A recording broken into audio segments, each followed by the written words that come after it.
Allow me to offer some insights as to how to go the distance in whatever field and whatever life you may choose. Don't be afraid to take the lead. Sometimes you just have to go for it and find out what you're capable of. You don't have to win the race. You just need to win your race. Fall in love with the process, not the podium. I am at most 7 years older than many of you undergrads here today. I can tell you everything you need to know about freestyle and flip turns. I cannot tell you everything you need to know about life. I can't even tell you what it's like to turn 30. But one thing I do feel like I have expertise in is distance.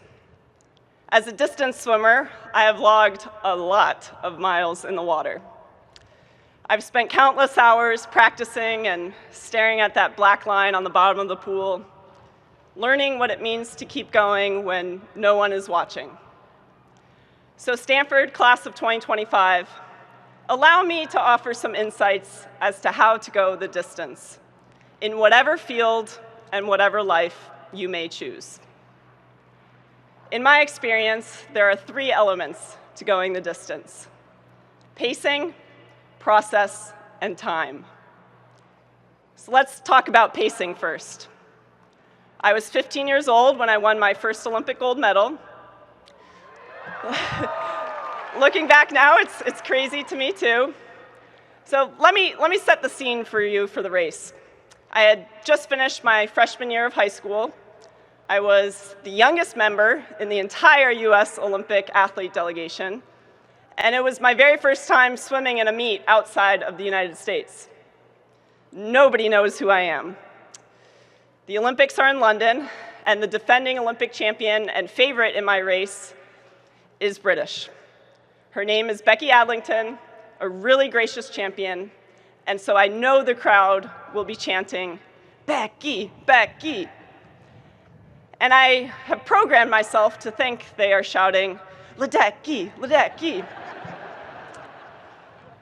Prince William and Princess Kate are there, and it is so loud. It gets quiet for swimmers.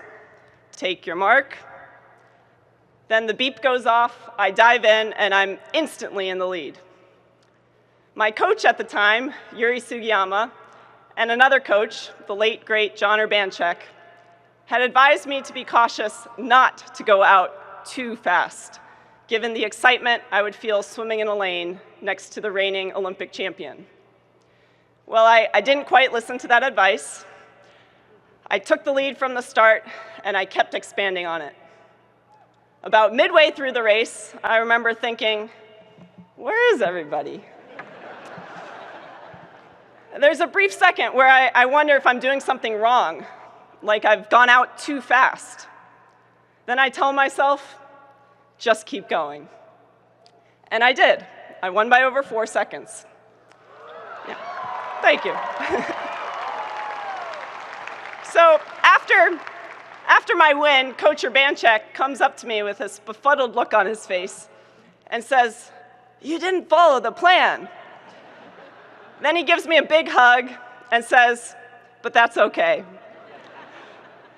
Later that night in the Olympic Village, I watched the replay of the race. For most of the race, the NBC announcers seemed like they were trying to will me into slowing down. 35 seconds into the race, I'm leading, and they say, "She needs to take her foot off the pedal here." 20 seconds later, still in the lead. "She swam too fast. She needs to settle back and get into a rhythm." Another 2 minutes later, they question my strategy. "She is so far out there now, unless she has a lot of confidence in her stroke and her pace, it may be a little quick, because these wily veterans know exactly what they're doing." Finally, 3/4 of the way through the race, the tone of the announcers changes. Now they're celebrating as I extend my lead and eventually win. No second guessing, no telling me to take my foot off the pedal. Okay, the point of all of this is not to criticize the announcers. They were just doing their jobs.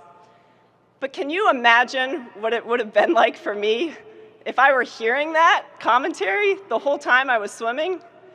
I'd be thinking, maybe they're right. I should probably slow down. Point is, you'll probably have people tell you to pace yourself. Try not to rush. You're still young. And that might be the right advice.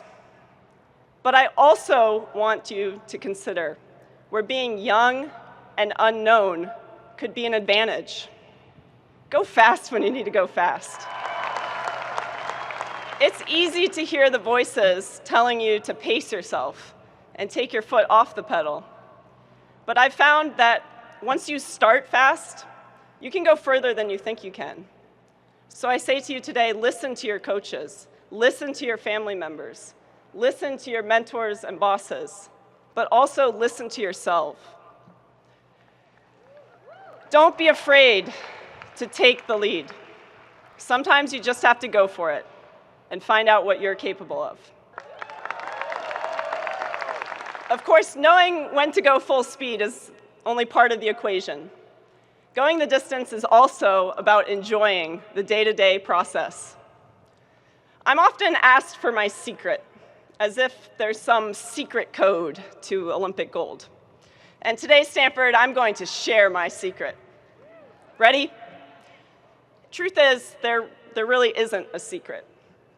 Perhaps the closest I can come is this. I set goals, but those goals aren't about winning. Winning is inherently about comparison.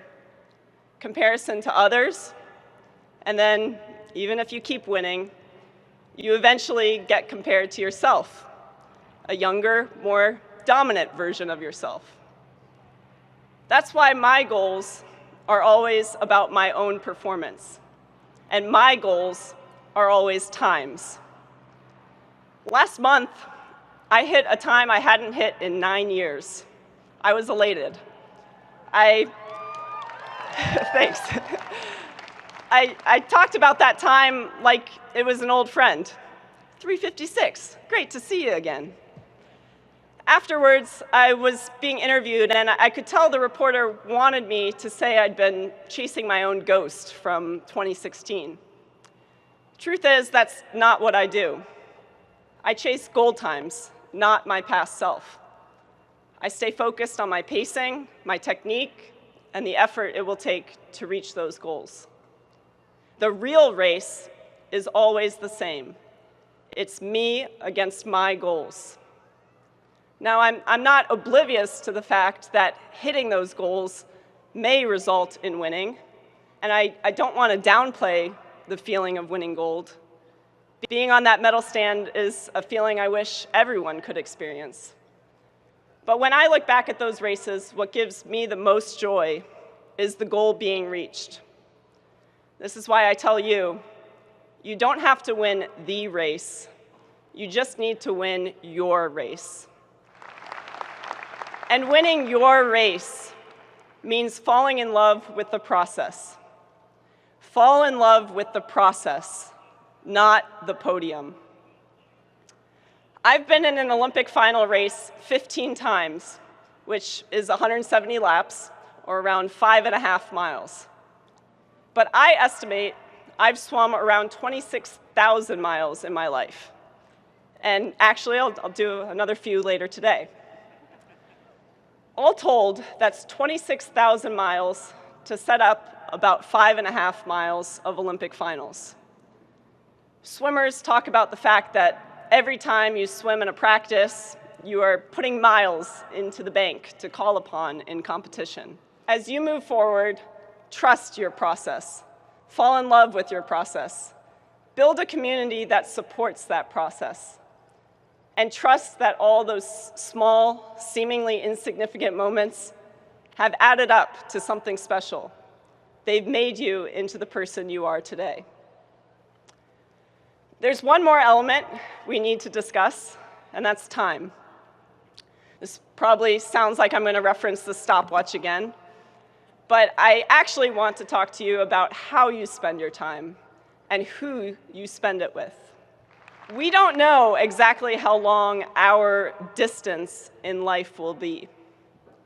But whatever it is, we need to spend that time in a meaningful way.